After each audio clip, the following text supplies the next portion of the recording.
দ্বিতীয় প্রশ্ন, এটা কতখানি সঠিক যে কিছু লোক এভাবে দোয়া করে যে, হে আল্লাহ, আমি তোমাকে আমার নিয়তি বদলাতে বলছি না, বরং তার বদলে বলছি তুমি আমাকে এ পরীক্ষায় সাহায্য করো।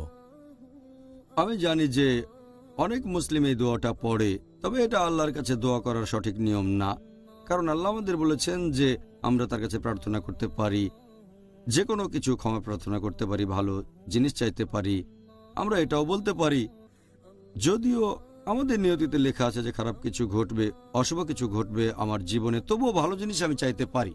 তাই এভাবে বলা ভুল যে আমি তোমার বিধান বদলাতে বলছি না, তবে আমাদের সাহায্য করো। আর পবিত্র কোরআনে বলা হয়েছে, সূরা ফালাক অধ্যায় নম্বর 13, এখানে বলা হয়েছে যে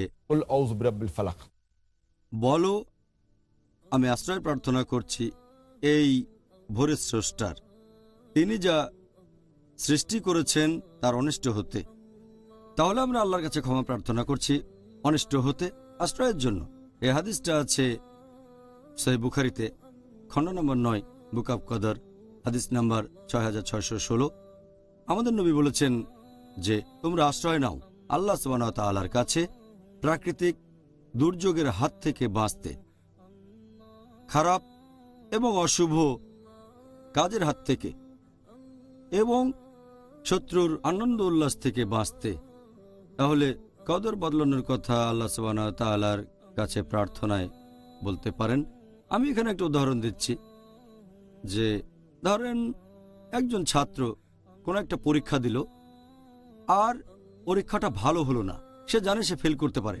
সে বাসায় এসে আল্লাহ সুবহানাহু ওয়া তাআলার কাছে দোয়া করলো, হে আল্লাহ সুবহানাহু ওয়া তাআলা আমাকে পাশ করিয়ে দাও। আর আল্লাহ সুবহানাহু ওয়া তাআলা তার দোয়া কবুল করলেন। এখন তার কদরে এটা লেখা আছে যে এই ছাত্রটা পরীক্ষায় ফেল করতে পারে। সে বাসায় এসে আল্লাহ তাআলার কাছে দোয়া করলো। আল্লাহ তাআলা এটা জানেন যে কেউ তার কাছে প্রার্থনা করবে কি করবে না, আর আল্লাহ এটাও জানেন যে দোয়া কবুল করবেন কি না। তাহলে অরিজিনাল কদরে লেখা আছে সে পরীক্ষায় ফেল করবে। আল্লাহ এটাও আগে থেকে জানেন ছেলেটা বাসায় এসে আল্লাহর কাছে দোয়া করবে পাশের জন্য, যাতে সে পরীক্ষায় উত্তীর্ণ হতে পারে। আল্লাহ এটাও জানেন তিনি তার দোয়া কবুল করবেন, ছেলেটা পরীক্ষায় পাশ করবে। তাহলে এখানে কদর ঠিক আছে, সে পাশ করেছে, কিন্তু আগের কদর যেখানে লেখা আছে সে ফেল করবে, যখন দোয়া করলো তখন আগের কদরটা বদলে গেল। তবে আল্লাহর আছে ইলমে গায়েব যে ছেলেটা দোয়া করবে কি করবে না। সেজন্য আমরা সবসময় দোয়া করব আল্লাহ সুবহানাহু ওয়া তাআলার কাছে, তার কাছে ক্ষমা প্রার্থনা করব এবং সাহায্য চাইব। তাহলে এটাও কদরে লেখা আছে ছেলেটা দোয়া করবে, আল্লাহ তার দোয়া কবুল করবেন আর সে পাশ করবে।